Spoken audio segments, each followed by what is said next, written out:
ท่านผู้ชมที่เคารพปัจจุบันนี้เห็นได้ว่าหลายภาคส่วนก็ได้มีการนั่งหาก้าเกี่ยมและมีการจัดเฉลิมฉลองส่งท้ายปีเก่าต้อนรับปีใหม่ซึ่งหนึ่งในนั้นอยู่ที่รัฐวิสาหกิจโฮงพิมพ์แห่งรัฐก็ได้จัดพิธีบาสีสู่ขวัญแล้วก็ส่งท้ายปีเก่าต้อนรับปีใหม่ลาว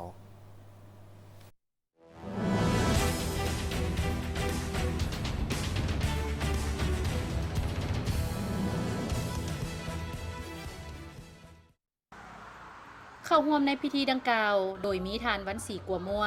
ทานโพสีแก้วมณีวงศ์รองรัฐมนตรีกระทรวงแถลงข่าววัฒนธรรมและท่องเที่ยวมีหัวหน้ากรมห้องกรมอ้อมข้างพร้อมด้วยพนักงานรัฐกรภายในโรงพิมพ์แห่งรัฐและบรรดาลูกค้าเข้าร่วมท่านไม้อ่อนธรรมวงศ์ผู้อำนวยการรัฐวิสาหกิจโรงพิมพ์แห่งรัฐได้กล่าวว่าพิธีบาสีสู่ขวัญเพื่อเฉลิมฉลองบุญปีใหม่ลาวพ.ศ. 2568ในครั้งนี้เพื่อปกปักรักษาวัฒนธรรมฮิตของประเพณีอันดีงามของชาติลาวเฮาให้คงอยู่ตลอดไปทั้งเป็นการอวยพรให้บรรดาลูกค้าทั้งภาครัฐและเอกชนที่ได้เข้ามาใช้บริการอยู่โรงพิมพ์แห่งรัฐตลอดฮอดพนักงานรัฐกรภายในโรงพิมพ์แห่งรัฐที่ได้มีความเฮาหันตื่นตัว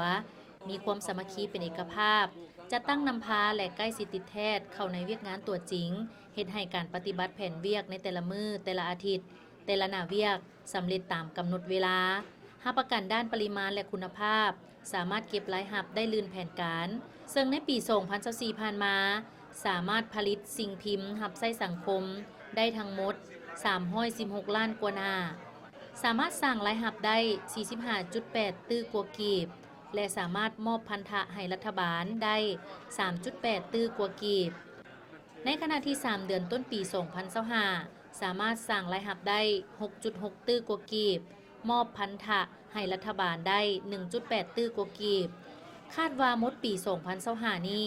จะสู่สนผลิตสิ่งพิมพ์ให้ได้309ล้านกว่าหน้าสู่สนสร้างรายรับให้ได้ทั้งหมด 25.6 ตื้อกว่ากีบบาสีสู่ขวัญปีใหม่ลาวตามหีบตามคลองหีบ12คลอง14หีบยีคลองเจียงกับเพื่อรักษาอนุรักษ์หีบของประเพณีวัฒนธรรมลาวเฮาให้มันคงยืนยงตลอดกาลและอวยพรให้การนำกระทรวงลูกค้าทางภาครัฐและเอกชนที่ได้ให้อุปถัมภ์คำสู้ได้เอาสิ่งพิมพ์มาให้พวกเฮาได้รับใช้บริการปีนี้ก็ถือว่าล่วงหลายเฮ็ดให้รายรับเจ้านี้ก็ถือว่าลื่นแผนการ